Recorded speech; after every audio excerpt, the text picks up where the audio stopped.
Hello, ladies and gentlemen. We're back with K&M News. It's 11:30 in the morning on June 7th, 1944, and we have current reports on the condition of the U.S. military forces during this gruesome Second World War. The U.S. military has most recently taken action in the invasion of Normandy, an invasion which American and British troops performed an aerial attack and naval bombardment on the beaches of Normandy, France, where Nazi Germany had claimed its territory for the time being. Careful planning and decisive battle strategies were thought of a year ago. Previously in the war, the invasion of Sicily was a success as the island was secured by Allied control in August of last year. Prime Minister of Great Britain, Winston Churchill, and Supreme Commander of the U.S. Army, Dwight D. Eisenhower, planned this next invasion of Normandy. Our leaders believed that the only sure way to prevent the Nazi leader Adolf Hitler from seizing the entire expanse of Europe was to confront him with tough military forces and create a dreadful war upon his evil army. While Churchill and Eisenhower began to form a plan of attack, the Soviet Union had been struggling to keep their territory in the east. It looked to join powers with Great Britain and the United States, and was easily accepted into the Allied forces for having sincere oppositions towards Nazi Germany. For the first time, more leaders of British, American, and Russian forces came together to agree upon a retributional counterattack on Nazi Germany and the rest of the Axis powers. The three remaining leaders of the Allied forces made the decision to attack the beaches in Normandy in hopes of a victorious result. If this invasion were to go as planned, a victory would allow the Allies to contain territory on the European continent and would open up a second battlefront for Allied forces to proceed in invading and freeing most of Europe from German control. The battle was on. The Allies became fully engaged in an attack on Germany. For this attack to succeed, the Allied forces took advantage of the industrial and economic resources that flourished the U.S. to create a surplus of supplies for its soldiers and a generous stock of variety of weapons for the aerial and naval invasion. While war preparations were being produced, military tactics and strategies were finalized. In the eyes of our war leaders, the location of the invasion, the strength, abilities, and quantities of enemy troops, and the battlefield terrain affected the strategical and operational gestures made. The leaders considered this: the terrain and location of the Normandy beaches provided a naval entry point from and across the English Channel for the Allies and created enemy isolation on a peninsula. They knew that the strength of the Nazi army was not as powerful as a combination of American and British troops, but that it only succeeded in seizing Europe by catching inferior countries off guard. The Germans found out that there was going to be an attack, so they prepared their troops towards one likely area to counter the attack. With this in mind, the Allies could guarantee the capturing of the Normandy beaches by attacking the northern coast at 5 beaches codenamed Omaha, Gold, Sword, Utah, and Juno. By attracting the enemy at 5 different locations, the Nazi army would be separated and not able to accumulate enough strength in one area to effectively fight against the Allies. So, the final battle plan was to send warships and landing crafts from southern England across the English Channel to each of the 5 beaches on the shores of Normandy. From the west, the Allies would send fighter and supporting aircrafts to isolate the Nazis on the peninsula of Normandy. From there on, aerial and naval forces would fire artillery onto the Nazis from far away, while ground troops fought in personal combat.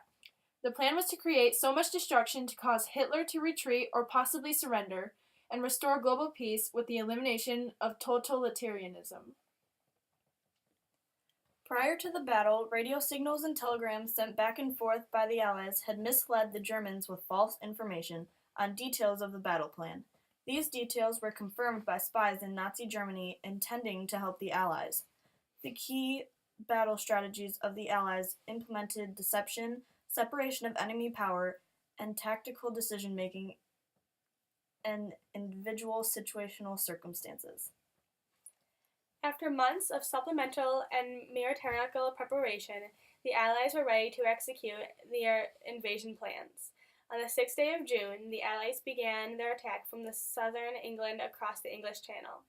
Our troops valiantly sailed across the English Channel with 7,000 warships provided by the Navy of Great Britain and 15,000 aerial forces composed of American B-17 bombers and P-51 Mustangs, with British Avro Lancasters and Hawker Hurricanes. Compared to the Allied forces, the Germans lacked significant war tools, such as naval warships, amphibious landing crafts that contained 150,000 ground soldiers. The Allies were about 160,000 men strong altogether. When it came to be around 5 a.m., aircrafts flew in on the west side of Normandy, releasing paratroopers that would secure ridges, crossroads, and coastal mortars to clear paths for ground soldiers. 45 minutes later, the entire Navy and all aerial forces reached the shores of Normandy and bombarded the 5 beaches. The timing of the invasion was critical for the Allies because the Nazis did not expect anyone to attack right then due to weather conditions that seemed to repel a battle. When the Allies confronted the battlefield, they were opposed by Nazis who had just arrived for the emergency. We were upheld by the relentless firing of machine guns and the launching of massive mortars into our warships and our soldiers themselves. While the Nazis mustered a contestable battle with 10,000 soldiers, they were no match for the overwhelming numbers of Allied troops. A German would see floods of endless waves of fighter planes everywhere in the sky, heading towards the beach. The Nazis fought on, but the Allies fought back with greater momentum. British warships took charge, cutting through the ferocious ocean and discharging heavy artillery. They heaved landing crafts full of soldiers, full of warriors, ready to survive the initial gun machine attack. Fighter planes swooped in the scene, dropping bombs to form crater shelters and firing bullets to gun down the Nazis manning the mortars. Just as aerial forces released bombs inland, landing crafts were reaching the shore. Being in the craft was horrifying. A soldier would hear the enemy's machine gun striking the metal door that would eventually give way for soldiers to exit the craft. Most knew that these were their final moments, but they carried on with courage and determination. The hatch opened. Men began to fall as they became wounded or died instantly from several bullets sinking into their bodies. If a soldier made it past the disembark from the craft, he had to trudge through murky salt water and attempt to run across the sandy grassland of mines and tripwire, all while avoiding the inevitable dangers of war. The battle went on, and the Axis powers were pulling through, causing chaos and violent havoc as Allied soldiers attempted to seize control with manpower. There were moments of loss, and there were retreating decisions towards giving up. At around 9:30 a.m., Hitler had assembled an aerial team to attack the Allies fighting on Sword Beach, and succeeded in killing some hope. But when Americans are involved in war, there's no turning back for them. We understand that a bullet may damage the heart, but only the heart can damage the spirit.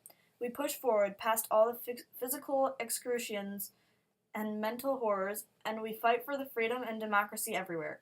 Our soldiers survived the invasion by not giving in when there was nearly no hope for success, and by fighting together and for the men around them.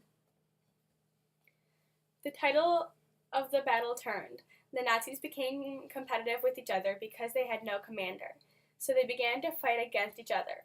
Orders from Hitler were lost in confusion from hectic battle, and the Allies found a window of enemy vulnerability to take advantage of. With a peak in the battling mentality and with reassurances to intend to survive, the Allies were able to secure all 5 beaches and successfully force the Nazis to retreat further inland, using British naval defenses in the end. The battle was outrageously tiring, costing the lives of more than 2,000 soldiers and counting as we speak. But the Allies celebrated a victory. Capturing the beaches of Normandy proved that the Allied forces could successfully execute a surprise attack on the dominating power of Europe. The victory came from a strategic, powerful battle plan, including air superiority, logistical capability, effective communication methods, and battle features that caused enemy confusion and unpreparedness. The invasion of Normandy will begin the Allies' success in defeating Hitler with gradual war across continental Europe. Listen back regularly for more updates on KMN News.